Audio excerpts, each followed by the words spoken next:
Hello, everyone. I'm Wolf, and you're watching Contando Historias, the channel where the greatest events in sports and history come to life in just a few minutes. Today we're going back to the Copa Libertadores de America of 1972, a tournament that marked the beginning of one of the greatest dynasties in the competition's history. It was the year Independiente, from Argentina, won its first Libertadores and began a legendary streak of continental titles. So hit that like button, subscribe to the channel, and let's travel back to 1972. The setting of the 1972 Libertadores. After Nacional's victory in 1971, the 1972 Libertadores once again brought together South America's top clubs in pursuit of continental glory. Nacional returned to defend its title, while traditional teams from Argentina, Brazil, Uruguay, Chile, and other countries sought to write their names into history. Among them was Independiente, from Avellaneda, a club already respected in Argentine football but still dreaming of its first continental triumph. Independiente's campaign. Independiente delivered a solid and consistent campaign throughout the competition. With balanced football, a strong defense, and an efficient attack, the Argentine side eliminated its opponents and secured a spot in the grand final.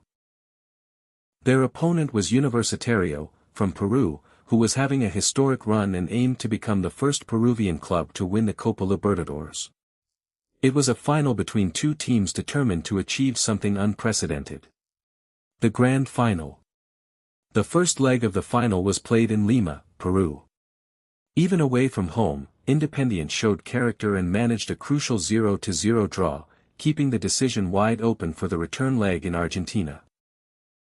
In the second match, played in Avellaneda before a packed stadium, Independiente dominated much of the game.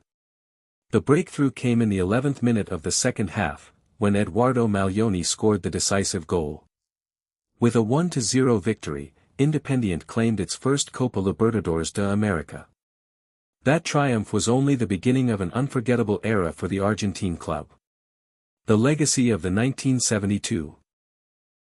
The 1972 victory transformed Independiente into the new powerhouse of South American football.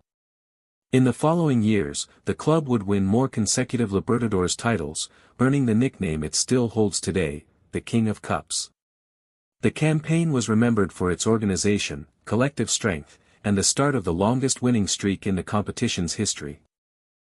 And that was the story of the 1972 Copa Libertadores de America, marked by Independiente's first continental title and the birth of a true legend in South American football.